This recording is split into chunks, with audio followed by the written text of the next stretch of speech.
You're watching Mugen TV RPG Haven. Experience a fantasy like no other. Hey guys, it's Mugen Lore here, and I'm back again with another video. Now, we just want to stray away from fighting games just for a little bit. I appreciate the feedback that you guys have left with my Kingdom Hearts 3 Wasted Potential video. I really appreciate it, and I'm definitely going to bring more RPGs into my discussions because I do love RPGs and fighting games. So you can pretty much say that my YouTube channel is going to be definitely heavily influenced by RPGs and fighting games. But let's just move on to the topic that I really want to discuss. Well, if you guys don't know, today was the reveal of the next generation Pokemon game for the Nintendo Switch, which is, I believe, is Generation 8. Nintendo and the Pokemon Company did a live Nintendo Direct. It was only 7 minutes long, and it was time for this reveal that everyone's been waiting for. Now, just to give you a brief history of my experience with Pokemon, I jumped into Pokemon back during, Pokemon Blue and Red. I really enjoyed Pokemon, especially back when I was a kid. And that was during a time where I have definitely gotten my first Game Boy, because I was never really a portable kind of gamer at all. I wasn't really into mobile gaming, but I had to get a Game Boy Color just for Pokemon. And I remember I got the Atomic Purple Game Boy Color, and I got Pokemon Blue, since blue is my favorite color, if you don't know. And my brother Keel Lancer had got Pokemon Red, and that was pretty much the only game I really had for the Game Boy Color at that time. And I sat there and fiend countless hours playing Pokemon Blue. And then, of course, my favorite is Pokemon Yellow, because Pikachu get to follow you around, and it got that cartoon vibe from the anime series of Pokemon with Ash Ketchum, Brock, and all of them. And you can get all three starter Pokemons in the yellow version: Squirtle, Bulbasaur, and of course Charmander, and then you got Pikachu with you. So I really enjoyed the series, but definitely as time went by, Pokemon Gold and Silver finally had crept up upon us, and that was during the time that I decided that, hey, maybe I grew out of Pokemon, or I don't know, I just started losing interest in playing Pokemon games. So after Pokemon Gold and Silver, I pretty much stepped away from the series and just moved on to other things, while the series had pretty much gotten bigger, more Pokemon generations were introduced, and it pretty much became it grew a cult following, it grew a big community, and it became a household name.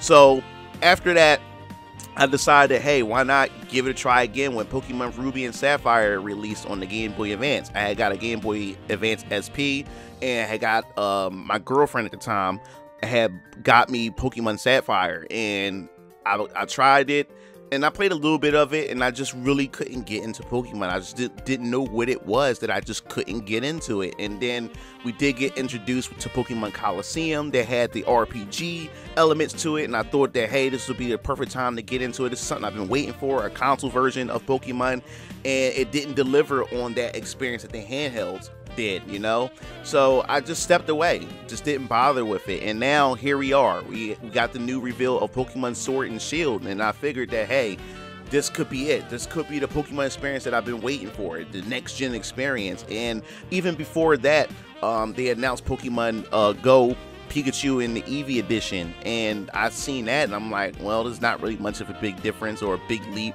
or the experience that I'm looking for. But hey, fans may like this and fans may not, but they did ensure us that there will be a next-gen Pokemon. And here we are, we're sitting right here, and we have Pokemon Sword and Shield, and I must say that, I'm not really like that impressed with this at all. I'm kind of underwhelmed and disappointed in it. Now, this is the thing. Before I get into it or whatever, I know there's a lot of Pokemon fans out there who really enjoy the Pokemon franchise. So, hey, if you like this, that's fine. There's nothing wrong with that. But to me, in my opinion, this has not convinced me at all to jump back into the franchise or the series altogether. This is pretty much, to me, the Pokemon Company and Nintendo really playing safe with the franchise. And to me, in my opinion, the experience that I was waiting for was something, I guess you could say, much more, them taking risk, stepping away from the formula that they're normally comfortable with, and trying, to take different angles and different approaches with this. Now, I did have a list of things that I was hoping that I would see in some shape or form. Now, I know some of these could be like stretches and leaps and bounds, and I'm expecting too much, but at least some of them I thought would be pretty interesting. Now, one, I was hoping that at least the new Pokemon game would at least run on the Unreal Engine 4, and then at least for this next gen Pokemon experience, I was hoping that the scope and the range of these regions, or this specific region that the game is going to take place in, I was hoping it's going to have the same scope and range of Breath of the Wild or Xenoblade Chronicles 2. And you know how expansive and how big those worlds are, and you felt like you were part of this world. It was living and breathing, and I would love to see that in the next gen Pokemon game. Can you imagine yourself walking around in these big environments, and then you see Pokemons in their own habitats? You know, you see Bulbasaurs in their own group, and how they interact with other Pokemon. You see them on the field, and that was something that I would love to see in a Pokemon game. And then, not only that, I was expecting them to at least take some risk in the combat system. Now, I had got a lot of flack for this in the comment sections of certain videos that I've expressed my opinions on it. I mean, the Pokemon fans was like coming at my throat about it, but I was hoping that we get some real-time combat where you could probably take control of the Pokemon. And I also had another alternative of what the Nintendo could probably do to freshen the experience as far as the combat. I thought that the Xenoblade Chronicles combat system would like pretty much work perfectly for Pokemon, because if you have never played Xenoblade Chronicles, you really need to go check look at some gameplay videos of it and stuff. When you look at the combat is pretty much on auto attack, where the combat pretty much take place in front of you. You watch everything unfold, and what you pretty much do is you wait. It's kind of like real time and turn based at the same time, if you understand what I'm trying to say, where the Pokemons, or you can have the Pokemons attack, and they're constantly attacking one another, and then as the gauge or the meter pretty much fills up, you can dish out particular commands, like kind of like Xenoblade Chronicles, where you have particular type of options that you can do, that you can give commands to your party members and everything, and you can link and chain combos together. And I can imagine that I thought it would be pretty cool if they did the same thing with a new Pokemon game, where you have the Pokemon trainer in the back, you have your Pokemon in front, and you watch the action unfold, and then you can pretty much dish out commands to chain certain attacks together. And I think that would be pretty cool. I think that would definitely work in a next-gen Pokemon like console experience. And then another thing that I had, and I thought would be pretty cool, maybe the game have dedicated servers to where it can hold up, each lobby can hold up to like 100 players, and then y'all pretty much can explore the region together with 100 players or more or whatever. But I know that's really pushing the limit or asking for too much. But you know, you can interact with other players, you battle with other players, you can take on missions and quests together.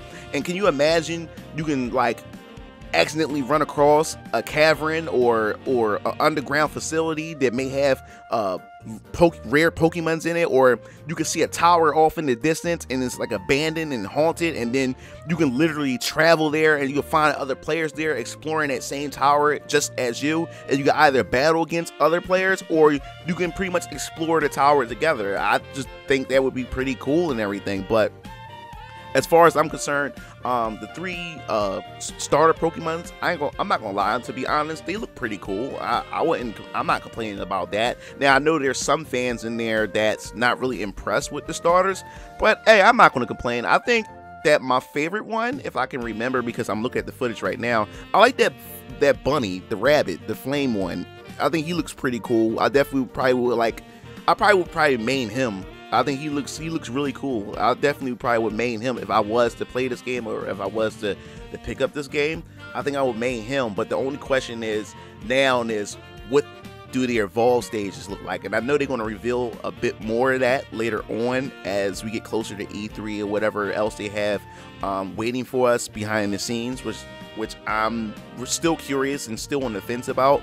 But as far as the starter Pokemon are concerned, they look pretty cool. Now some are not really impressed with it, but I'm satisfied with it. I think they look pretty cool. I'll definitely pick the flame rabbit, whatever his name is. I don't have the name in front of me right now, because Nintendo right now, or the Pokemon company, they're really strict about uploading the video. That's why I'm using Pokken Tournament as footage as I'm discussing this with you guys. Right now, the Pokemon Company is really copyright claiming and doing all kinds of stuff and making sure that this video doesn't be spread around like that. They really tight gripped about it. So that's why I don't really have it in front of me and everything to really give the correct names for these Pokemons. But as far as I'm concerned, I'm just gonna sit back and just wait and see. Right now, it just, to me, it seems like even though the game is going to be a much bigger, but at the same time, you know, yes, the visuals look a little bit better, but to me, it's still like we're going to get that portable Pokemon experience, but on a console. You know, I really was expecting something much more expansive, since they really wanted to make sure and let fans know that hey, don't you know, don't get discouraged. You know, here's Pokemon Let's Go Pikachu and Eevee. This is not the real Pokemon that you guys been waiting for. We do have something in store for you guys. So I figured that, hey, maybe they definitely going to push the limits of what this franchise can do. So as far as I'm concerned, I'm not impressed. I'm not impressed at all. And so they haven't convinced me yet to want to just jump in and just, you know, see what this game has to offer. It's pretty much the same thing with a new fresh coat of paint, and it's just on the Nintendo Switch, and I'm just really disappointed in it. But I definitely want to hear your thoughts about Pokemon Sword and Shield. Are you guys excited for this? Is this the is this the next gen Pokemon game that you've been waiting for? And I definitely wanted to hear, you know, critique my opinion on it. Do you think I'm overreacting, or do you think I'm expecting too much from a kid's game? Maybe that's what it is. Maybe I'm expecting too much, but I'm definitely seeing that the Pokemon Company, Game Freak, and Nintendo are definitely just playing it safe. This is pretty much the same thing, but just on a much more powerful, beefier hardware. That's just about it. But definitely leave your comments and thoughts in the comment sections below. This is Mugen Lord, and I am signing off. I see you Game Fiends later. Peace out.